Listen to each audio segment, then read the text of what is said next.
Welcome to the deep dive. Today, we're digging into something that might initially sound, well, almost impossible. Right. This idea that you can achieve really significant goals. I mean, even something as dramatic as, say, winning the lottery, not through the usual grind, the relentless effort we're all taught about. Mm-hmm. The struggle. Exactly. But through a path that's described as, perhaps surprisingly, effortless. It really challenges that core belief, doesn't it? Yeah. The whole hustle and strive mentality. We've been looking into this perspective, and it directly questions if all that external struggle is even the right way to go about it. Yeah, and it zeroes in on teachings like those from Neville Goddard, suggesting the world out there, what we see and touch. It isn't the starting point. It's the reflection. It's the reflection. The real powerhouse for creation isn't outside us trying to bend circumstances. Right. It's right here, inside. So that's our mission for this deep dive. Let's really unpack this. Can doing less in that traditional effortful sense actually lead to achieving something massive? What does it actually mean to manifest from this place of effortless becoming? And what are the absolute core principles, according to this view, that make it work? Not just possible, but maybe even the only way for certain outcomes. Okay, so maybe take a breath, let go of the must-struggle idea for a bit. Yeah, clear the slate. And let's dive into this really fascinating way of looking at creating change in your life. First off, let's tackle that big one. The conventional wisdom, the idea that effort, struggle, detailed planning, constant action, that this is the only way. Right. The only path to get what you really want. Big dreams like winning the lottery, building a business. Anything significant. Anything. We're just steeped in this narrative, aren't we? Push through, work harder, force it. Outwork everyone. Exactly. And this perspective we're exploring, it basically says, hold on, that might be the unnecessarily heavy way, like carrying a huge burden you don't actually need to carry. It makes sense when you think about how we're taught to interact with the world. Mm-hmm. As if it's separate. Something out there we need to fight, to manipulate. We think the power is in the economy or other people or circumstances or just brute force. Apply enough pressure, reality has to bend. And this view calls that whole external striving thing unnecessary. Which just feels so counterintuitive, doesn't it? Unnecessary. The very thing we're told is crucial, grinding, fighting for it. How can that be unnecessary? It goes against everything. It absolutely does. The whole premise here is that all that frantic outward action, the endless strategizing because you're anxious, the constant doing because you feel lack. Pushing against walls. Yeah. It's often not just inefficient, it's driven by fear, by doubt, by impatience. It comes from believing deep down that you're powerless right now and the power is somewhere else, external to you. And according to these principles, that core belief is just wrong. Fundamentally wrong. The real creative power isn't out there, it's within. So that external struggle, it's not the effective path for this kind of manifestation. It's like polishing the mirror instead of changing the image. So the first step, maybe the hardest one, is this huge mental shift. Philosophical flip. Yeah. Flipping the script on our default mode, asking, what if the most powerful way isn't battling the outside world, but turning inward? It means you have to, at least temporarily, suspend that belief that toil and wrestling with external stuff are required for success. Opening up to a different possibility, a more elegant way, maybe. Possibly. A way of creating your reality that doesn't rely on the struggle. And that brings us right to the bedrock principle. The foundation for all of this, really central to Neville Goddard's work, consciousness is only reality. Okay. Everything else, the whole physical universe, everything you perceive, it's secondary. It's an effect, a derivative of consciousness.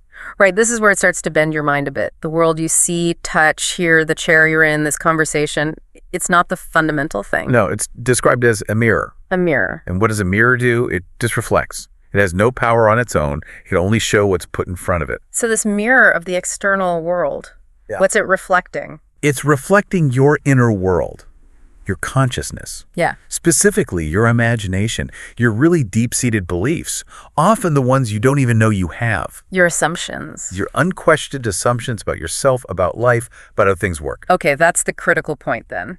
The world outside, your circumstances, what happens day to day, it's not separate. It's not just randomly happening to you. No, you're not a victim of chance. It's happening through you. Exactly. Springing forth from, as the text puts it, the fertile creative soil of our own awareness. Your consciousness is projecting the whole show. So if deep down, maybe because of past stuff or just conditioning, you hold an assumption of, I don't know, limitation, scarcity, not being worthy. And the mirror has to show you limitation. It must show you scarcity. It has to give you experiences that confirm that feeling of unworthiness. It's just reflecting the image you're holding inside. But conversely, if you manage to cultivate, to accept internally a state of abundance or worthiness or success, then the mirror has no choice. It must reflect that back. Abundance shows up. Opportunities appear. Things align with that inner state. Yeah. It's described as an immutable law, like gravity.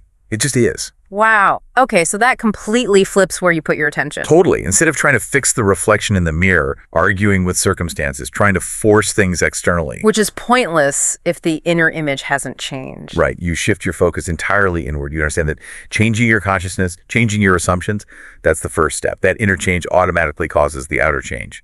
The outside has to conform to the inside. All right, so if the answer isn't battling the external world with more action, more effort, what is the mechanism? How do you actually create that significant change, shift the reflection, achieve that big goal like the lottery win? Well, the perspective points away from outward force entirely. It points towards something internal, a quiet, unshakable certainty within you, like a still small voice inside, not begging, not hoping, just Dana declaring with calm confidence, it is done. A quiet knowing, not loud or forceful. Exactly. And this certainty, this knowing, it doesn't come from whipping yourself into a frenzy. It arises from what's called effortless assumption. Effortless assumption. What does that mean exactly? To assume? It's much more than just wishing or hoping. Wishing and hoping actually imply you don't have it yet, right? There's a distance. Yeah, it implies lack. Assumption, in this context, means accepting something is true right now. Believing fully, wholeheartedly in this present moment that what you desire is already your current reality, not something you have to chase or earn in the future. And this isn't just repeating words in your head like an affirmation you don't really believe. No, it goes deeper. It's about fully stepping into the state of the person who already has the desire fulfilled. Becoming that winner, that successful person, that healthy person, not just thinking about it, but embodying it. In your imagination, yes, but crucially in your feeling tone. Can you genuinely inhabit that state before you see any proof outside? That's the million-dollar question, isn't it? Can you enter the state of already having won? Let's use the lottery example. Can you genuinely conjure up and feel the thrill, the relief, the deep gratitude, the sense of security, the quiet joy? As if it's real right now. As if the ticket is already validated, the money's in the bank. It's not about pretending in a way that feels fake or forced. It's about finding that genuine feeling, that specific inner atmosphere of having, and letting it be real for you internally. That internal state is the creative act. So this full-bodied assumption, accepting it with feeling, that's what does the work. That's presented as the creative act itself, because that's how you impress your subconscious mind with a new reality. And the principle is what gets impressed on the subconscious must get expressed in the outer world. It's like planting a specific seed, say an apple seed. You don't get oranges, you get apples. Your inner assumption, deeply felt and accepted, is that seed. And importantly, it doesn't require strain, like gritting your teeth trying to believe. No, the text emphasizes that, because that kind of straining, that forcing, it often carries the underlying feeling of doubt, of struggle, which implies you still believe it's not yours. Right, it implies separation. Exactly. Instead, it's about allowing the new state, the feeling of already having it, to feel real, to feel natural, even if just for a moment of deep, quiet conviction. That acceptance, that feeling, that's the shift. That single moment of genuine feeling, accepting the desired state as real now, that changes the image in your consciousness. That's the idea. Yeah. It changes the fundamental image being held. Yeah. And because the outer world is just a mirror, it has to adjust effortlessly to match that new inner assumption. This whole idea, acceptance, feeling, and effortless quality, it leads us straight into what's called a hidden key, something apparently often missed. Okay, what's the hidden key? Naturalness. Naturalness. Whatever you want to manifest, whatever reality you desire, it has to eventually feel completely natural to you, in that assumed state, as normal as breathing or walking. That's interesting, because usually for our biggest dreams, we feel anything but natural. We feel intense desire, longing, hope. Or we feel like we have to strive to put in massive effort. Yeah. But this perspective says, look, desire, longing, hoping they aren't enough. They keep you separate from it. They emphasize the lack. And the striving itself. Is seen as proof that you still believe it's separate. If you feel you have to struggle hard for something, deep down you believe it isn't already yours. It isn't readily available within you. Okay, so when something feels natural... It's just expressed. Yeah. Effortlessly. Yeah. Through you, as you. It becomes your normal state of being. Like breathing, you don't consciously try to breathe all day. No, it just happens. It's a natural, automatic expression of being alive. That's the kind of quality the desired state needs to achieve within your consciousness. So the real work, if you can call it that, isn't just mentally ticking a box, okay, I've won. It's cultivating the feeling of having won. Yes. And letting that feeling settle in until it becomes quiet, Yeah. comfortable, normal. Exactly. Not a constant state of hyped up excitement, which could be exhausting and maybe even feel unnatural after a while, but a subtle, deep-seated conviction, a calm knowing, a quiet inner sense of, this is just how it is now. True naturalness is quiet, understated, profound. That's how it's presented. If you feel you have to constantly struggle to hold on to the feeling or force yourself to believe with gritted teeth, You're adding resistance. you're likely adding resistance. You're trying to impose something that doesn't yet feel fundamentally real or natural to your core assumptions. Manifestation, in this view, isn't brute force. It's graceful acceptance, ease, alignment, effort, signals misalignment. Like, you don't visualize the floor being solid before you take a step. Perfect analogy. You just assume it is. It feels given. It's natural. That's the state of mind. That's the feeling tone to bring to your biggest desires. And not trembling hope, but a kind of casual, matter-of-fact certainty, an inner acceptance that this new reality is just, well, normal for you now. How would it feel, say, tomorrow morning if you woke up genuinely knowing you'd won that lottery? Well, after the initial shock, maybe, what would settle in? Probably a deep sense of security, right? Yeah, definitely security. An ease about money, a quiet confidence, maybe a profound but calm gratitude. It would just be your new reality, your new normal. So cultivating that inner atmosphere, the feeling of that new normal, before the outside proof arrives, that's the hidden key. That's positioned as the absolute key, the great shortcut, the path of least resistance. Yeah. Because the moment something feels deeply, quietly, naturally yours within. The outer world, the mirror, has to start rearranging itself effortlessly to match that core assumption. The universe responds not to your struggle, but to your assumed inner state. And this leads into how this perspective views persistence, which again is completely different from the usual definition. Okay, so persistence isn't grinding away. No, not continuous exhausting effort.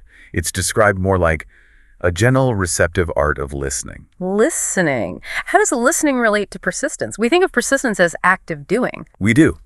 We're conditioned to think persistence means repeating affirmations endlessly, maybe anxiously, trying to hammer a belief into our heads through sheer repetition. Yeah, forcing it. But Neville's perspective suggests the truth is simpler and maybe more powerful. So what's the key then for persistence in this model? It's about fully accepting the word, the idea, the feeling of your desire already fulfilled, not through endless repetition, but in one pivotal moment of truly hearing it, truly receiving it, truly letting it sink into your consciousness. One moment, like the seed being planted. Exactly. That's the moment the seed finds fertile soil and is truly accepted. This isn't about just blindly believing anything you hear, though. No, it's not about gullibility. It's about being in a state of relaxation, openness, receptivity, where you can accept the premise your wish is fulfilled as true without needing instant external proof. And crucially, without then immediately trying to dig it up and micromanage its growth. Trusting the process. Trusting the inherent power within the accepted idea itself, like planting an acorn. Right, the acorn analogy. You plant it. And you don't dig it up every day checking for roots. No, that would kill it. You trust the invisible process. You trust the life force in the seed. You trust the sun, the rain, the soil. You trust nature to handle the how.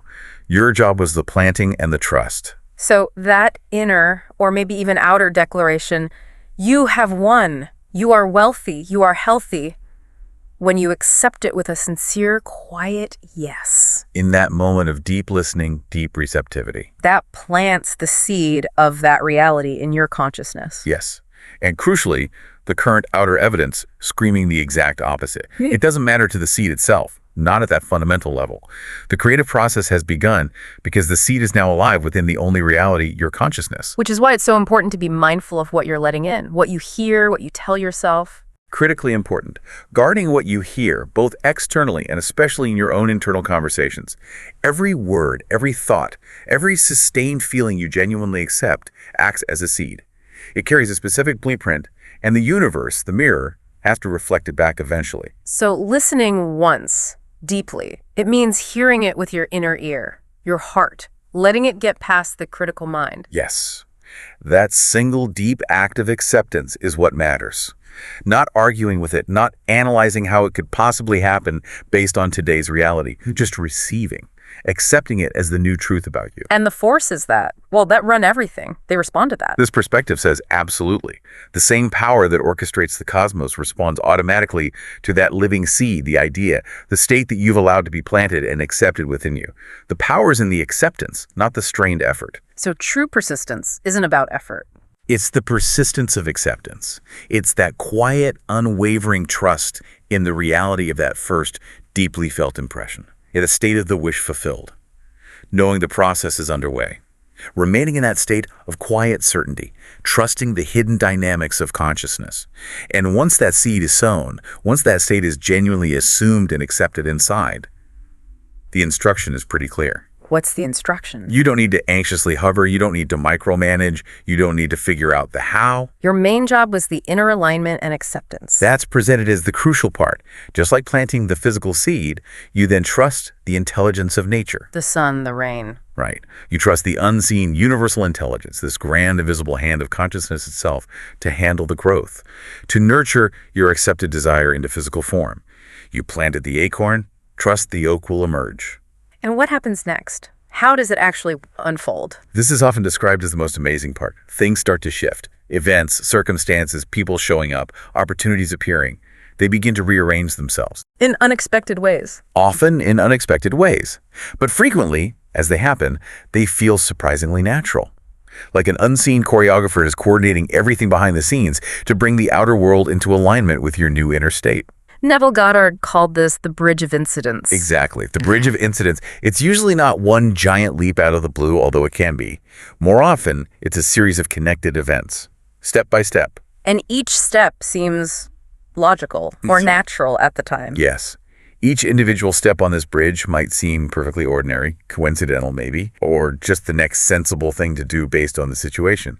But when you look back, you see the whole sequence. The whole sequence, the cumulative effect, has led you directly, inevitably, sometimes astonishingly quickly, right to your fulfilled desire. So you're carried across this bridge without struggle. Without undue effort, is how it's put. You're not agonizing over each step. You're just moving with the flow. Maybe for the lottery win, it's a chain of seemingly unrelated things. A conversation reminds you of something. You feel an urge to go somewhere. You see numbers that resonate. You buy a ticket when you usually wouldn't. Each step seems small, logical in isolation. But the outcome feels almost miraculous.